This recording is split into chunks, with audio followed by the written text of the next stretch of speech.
Hello friends and welcome back to Crafteria. अगर आप मेरे चैनल पे नए हैं तो जल्दी से इसे सब्सक्राइब करिए और आप मुझे फेसबुक और इंस्टाग्राम पर भी फॉलो कर सकते हैं इन गिवन आईडीज़ पे। विंटर्स आए हैं और बहुत ठंड हो रही है, तो इसके लिए आज मैं एक विंटर सॉक्स बनाने जा रही हूँ आपके लिए। तो चलिए स्टार्ट करते हैं आज का अपना वीडियो। सबसे पहले बात आती है वूल की और क्रोचे की। तो यहाँ पर मैंने लिया है 4.5 mm का क्रोचे और जो वूल मैंने ली है वो थोड़ी थिक है। सेकेंड स्टेप में जो लेंथ है फुट की हम मेजर करेंगे टो से एंकल तक। पूरे लेंथ आप स्केल से कर सकते हैं और उस लेंथ के अकॉर्डिंग आप मेजर कर सकते हैं कितनी लंबी चेन आपको बनानी है। आप उससे 1 इंच लंबी चेन बनाएंगे। तो यहाँ पर मैं लार्ज साइज़ के आज सॉक्स बना रही हूँ। उसके लिए मैंने यहाँ पर 39 चेन्स किए हैं। 39 चेन करने के बाद आप सेकेंड चेन से यहाँ पर हाफ क्रोशे करेंगे पूरे चेन में, इस पूरे चेन के एंड तक।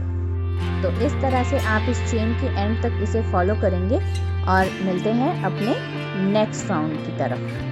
अगर आप बिगिनर हैं और नई नई चीज़ें सीखना आपको पसंद है तो आसान चीज़ों से शुरुआत करेंगे तो आपका कॉन्फिडेंस बिल्ड होता है और धीरे धीरे आप कॉम्प्लेक्स चीज़ों पर जाते हैं।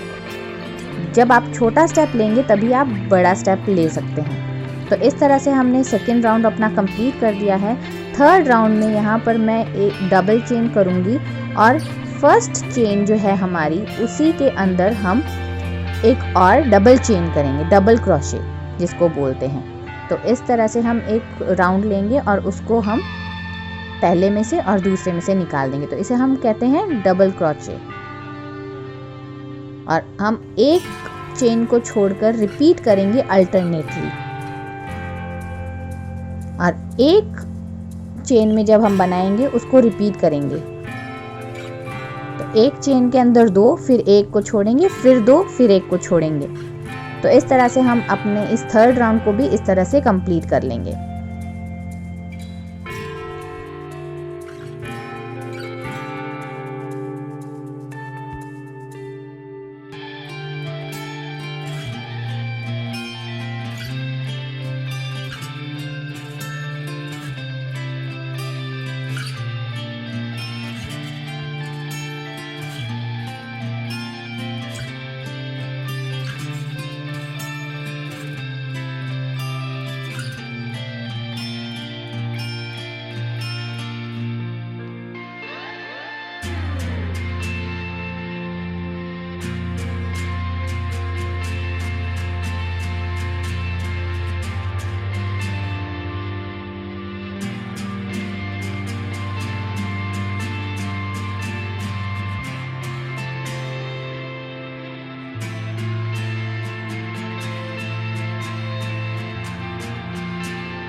लास्ट चेन जब बचेगी, क्योंकि हमने 39 यूज़ किए थे तो 38 में तो आप डबल डबल बना सकते हैं, बट 39th वाला जो अपना चेन बचेगा उसमें हम एक सिंगल डबल क्रोशे बना देंगे। और डबल चेन यहाँ पर करने के बाद मैं टर्न करूँगी अपने वर्क को। और यहाँ पर देखिए जो 2 डबल क्रोशे हमने एक ही चेन में बनाए थे उसी के बीच में, उन्हीं 2 डबल क्रोशे के बीच में से हम अपने डबल क्रोशे दोबारा रिपीट करेंगे। तो इस तरह से हमारा जो डिज़ाइन है, पैटर्न है, वो बनना शुरू हो जाएगा। तो इसी तरह सेम प्रोसेस से हम अपना ये राउंड कंप्लीट करेंगे। तो जो डबल क्रोशे हमने एक चेन में बनाया था उसी डबल क्रोशे के बीच में से हम अपने इस राउंड को कंप्लीट करेंगे और देखेंगे कि हमारा डिज़ाइन बनना शुरू हो गया है। तो इन राउंड्स को हम कंप्लीट करेंगे और एक डिज़ायर्ड लेंथ में हम इसे फिनिश करेंगे जिससे हम अपने एक सॉक्स को शेप दे सकेंगे। तो यहाँ पर लास्ट में अब आप देखिए कि लास्ट में जब हमारा बचा है तो उसमें हमने सेम डबल क्रोशे जो सिंगल बचा था उसी के अंदर हमने डबल बना दिया है। तो यहाँ पर हमारा ये डिज़ाइन इस तरह से फिनिश होना शुरू हो जाएगा। तो अब हमें अपना डिज़ाइन मिल गया है और अब हमें इसे सिर्फ फॉलो करना पड़ेगा। तो ध्यान रखिएगा आप डबल क्रोशे की जगह सिंगल ना कर दे कहीं डिज़ाइन में, तो इस तरह आपका डिज़ाइन ख़राब हो जाता है। कई बार आप डबल क्रोशे की जगह सिंगल क्रोशे कर देते हैं तो भी आपका डिज़ाइन ख़राब हो सकता है।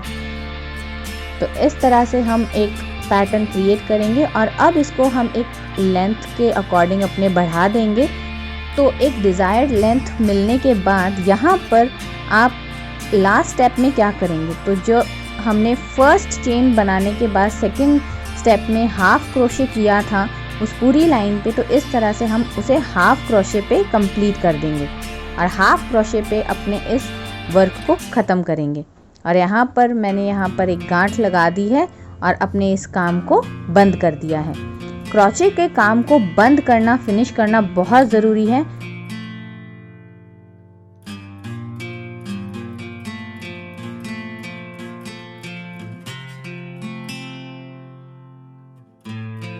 लेंथ का पूरा ध्यान रखेंगे हम, विड्थ का पूरा ध्यान रखेंगे, क्योंकि इन दो चीज़ों के बिना ये सॉक्स कंप्लीट नहीं हो सकता।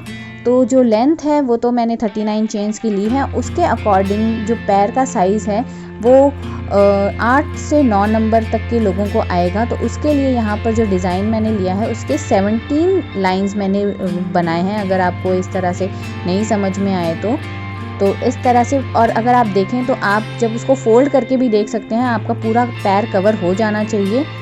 और थोड़ा सा हमने लंबा भी लिया था उसको आगे के लिए, तो वो पूरा पैर कवर कर सकता है। तो यहाँ पर इस तरह से मैं अब इसको एक तरफ से सिल दूंगी जो हमारे एंकल को कवर करेगा। तो यहाँ पर मैं यूज़ करूँगी एक निडल का, जो निटिंग निडल होती है उसका मैं यहाँ पर यूज़ करूँगी और उसी से मैं इस एंकल को सिल दूँगी। एक बात का ध्यान और रखें कि जब भी आप अपने क्रोचे वर्क को कंप्लीट करते हैं, फिनिश करते हैं, तो जब आप उसकी कटिंग करते हैं तो थोड़ा सा एक्स्ट्रा थ्रेड ज़रूर रखिए। कई बार ये होता है कि आपका क्रोचे का वर्क खुल जाता है। क्यों खुल जाता है? क्योंकि जो कटिंग होती है, जो थ्रेड्स की कटिंग होती है, जो वूल की कटिंग होती है, वो काफ़ी नज़दीक से कर दी जाती है और वूल स्ट्रेच होता है। जब भी आप उसे यूज़ करते हैं तो स्ट्रेचिंग की वजह से वो डिज़ाइन खुल जाता है, वो पैटर्न खुल जाता है। तो इसके लिए हम इससे बचने के लिए इस तरह से वूल को थोड़ा एक्स्ट्रा रखते हैं और अपने नेक्स्ट स्टेप में उसे इस तरह से बाइंड कर देते हैं, कवर कर देते हैं। तो जो फिनिश होती है वो काफ़ी अच्छी आती है और किसी को पता भी नहीं चलता कि आपने इतना बड़ा थ्रेड या वूल वहाँ पर निकाल के रखा है। और ये आपके जो भी वर्क है उसको एक लंबा टाइम मिलता है, लॉन्ग लाइफ मिलती है। तो ये छोटी छोटी चीज़ें होती हैं जो हमारी डे टू डे लाइफ में हमारे बहुत काम आती हैं। पर ये मैंने देखा है कई वीडियोस में सिर्फ स्टेप्स बताए जाते हैं, आपको डूज एंड डोंट्स नहीं बताए जाते कि आपको क्या करना चाहिए और क्या नहीं करना चाहिए। तो मैं इन चीज़ों का ध्यान रखती हूँ, क्योंकि आप जब कोई चीज़ करते हैं तो आपको के डूज एंड डोंट्स में बहुत ज़्यादा डिफरेंस पता चलता है। कई चीज़ें मैं भी फॉलो करती हूँ और उनमें जब मुझे वो रिज़ल्ट नहीं मिलता तो मैं पर्सनल एक्सपीरियंस के साथ ये आपके साथ शेयर करती हूँ। तो आपको मेरा आज का ये वीडियो कैसा लगा प्लीज़ मुझे ज़रूर बताइएगा, और आपने इसे किस साइज़ का बनाया ये भी मुझे ज़रूर बताइएगा। और अगर आपको कोई प्रॉब्लम आई है इसको बनाने में या इसके डिज़ाइन को समझने में कोई प्रॉब्लम आई है, वैसे तो मैंने बहुत अच्छे से आपको डिस्क्राइब किया है, पर फिर भी अगर आपको कोई प्रॉब्लम आती है तो please do let me no कि आपको कोई प्रॉब्लम आई है। और अगर आपका रिज़ल्ट अच्छा आया है तो आप उसको भी मेरे साथ शेयर कर सकते हैं। मेरे ईमेल आईडी मैंने आपको शेयर कर रखी है, डिस्क्रिप्शन बॉक्स में आप जाइए, आप मुझे वहाँ पर कांटेक्ट कर सकते हैं, आप मुझे वहाँ पे लिख सकते हैं। आपकी कोई क्वेरी है, कोई सजेशन है तो प्लीज़ मुझे लिखिए। मुझे बहुत अच्छा लगता है जब मैं आपके रिप्लाईज़ पढ़ती हूँ, जब आपके मेल्स मुझे मिलते हैं, मुझे बहुत अच्छा लगता है। तो इस तरह से हमने अपने इस एंकल को अच्छे से सिल लिया है और वही हम यहाँ पर इसको एक गांठ लगा देंगे। और एक बात और, जब भी मैं नॉट लगाती हूँ तो मैं एक नॉट की जगह 2 नॉट से उसे सिक्योर करती हूँ, ताकि जो मेरा वर्क है वो और भी ज़्यादा मजबूत हो जाए और मैं इंश्योर हो जाती हूँ कि अब वो वहाँ पर लूज़ नहीं होगा या उसकी गांठ नहीं खुलेगी।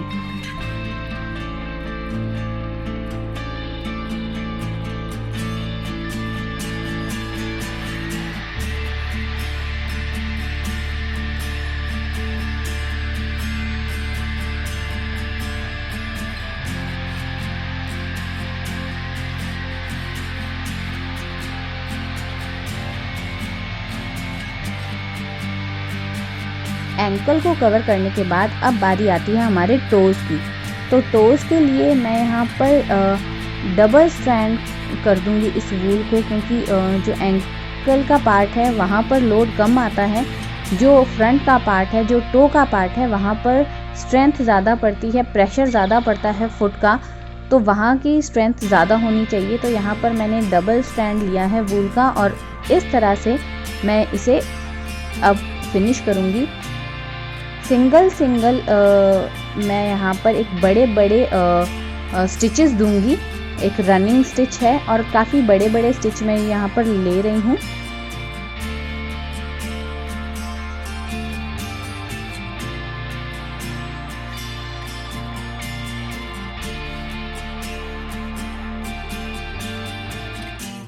स्टिच कंप्लीट होने के बाद आप इसे एक तरफ से पुल कर लेंगे। तो इस तरह से मैंने इसे पूरा पुल कर लिया है एक तरफ से, और ये एक राउंड शेप हमें दे रहा है। यहाँ पर देखिए कितना इजीली हमने इसे बना लिया है। और अब इसे हम यहाँ पर नॉट दे देंगे और इस राउंड को कंप्लीट कर देंगे। तो इस तरह से हम यहाँ पर एक स्टिच देंगे और यहाँ पर इसको बंद कर देंगे।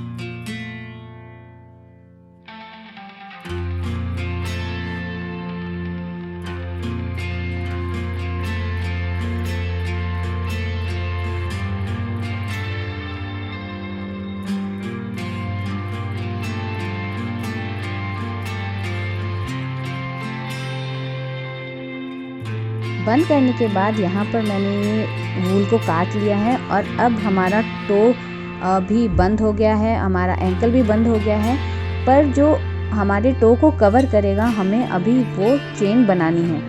तो यहाँ पर सिंपली हम टो से इसके मुंह को पकड़ेंगे और दोनों तरफ की जो खुली हुई चेन्स हैं उनको पकड़ के एक हाफ क्रोचे से हम उसे बंद कर देंगे। तो इस तरह से मैं यहाँ पर वूल को जोड़ रही हूँ और ये स्टेप भी काफ़ी इजी है। अगर आपको ये क्रोचे करते हैं तो आपको बहुत इजी होगा। पर जो बिगिनर्स हैं जिनको नहीं पता कि हम स्टेप बाय स्टेप कैसे वूल को कहीं से काट सकते हैं, कहाँ लगा सकते हैं, कैसे जोड़ सकते हैं, तो आप इस स्टेप को अगर आप बिगिनर्स हैं, आपको इस तरह से इस वूल को जोड़ने में दिक्कत हो रही है, तो आप सिंपली जिस तरह से हमने एंकल को जोड़ा है, जिस तरह हमने टोज़ को जोड़ा है, सिंपली स्टिचिंग से भी इसको बंद कर सकते हैं।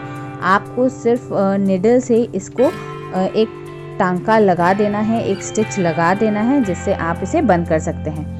और बाकी अगर आपको थोड़ी सी अच्छी फिनिश चाहिए तो आप इस तरह से दोनों चेन्स को पकड़कर और उनके बीच में से ये हाफ क्रोशे का एक सिंपल चेन बनाना है, एक डिज़ायर्ड लेंथ तक, जहाँ पर आपका पैर जहाँ तक आपको बंद चाहिए, कहाँ तक आपको खुला चाहिए। ये बूटी की स्टाइल में भी बन सकता है, ये शू की स्टाइल में भी बन सकता है। इट टोटली डिपेंड्स कि आपको किस तरह का लुक बनाना है। तो इस तरह से मैं इसे कंप्लीट कर लूँगी और एक डिज़ायर्ड लेंथ तक मैंने इसे कवर कर लिया है। और यहाँ पर मैं इसे फिर से एक स्टिच दूँगी और इसे नॉट के साथ बंद कर दूँगी। तो ये हमारा जो सॉक्स है, जिसे हम विंटर शू भी कह सकते हैं, जिसे हम विंटर स्लीपर भी कह सकते हैं, विंटर सॉक्स भी कह सकते हैं। अगर आप इसके नीचे चाहें तो एक पुरानी टी शर्ट या पुरानी जीन्स का कोई भी क्लॉथ लेके आप नीचे इसका फुट बना सकते हैं। फुट एरिया जो होता है वो उस पर आप इसको स्टिक कर सकते हैं फैब्रिक ग्लू की हेल्प से, या आप उस पर स्टिचिंग कर सकते हैं। तो काफ़ी अच्छा इसका जो वॉशिंग होती है उसको आपको कम करना पड़ेगा। तो इस तरह से देखिए ये शू हमारा कंप्लीट हो गया है और डिज़ाइन वाला ये शू कितना सुंदर लग रहा है। आप बैक में इसके कुछ भी पेस्ट कर सकते हैं, सोल भी पेस्ट कर सकते हैं, रबर सोल या प्लास्टिक सोल जो भी अवेलेबल अगर आपके पास हैं तो इस तरह से देखिए कितना सुंदर लग रहा है। तो कैसा लगा आपको आज का मेरा ये winter shoe DIY? Please let me know, please hit the like button. Till then take care, bye bye.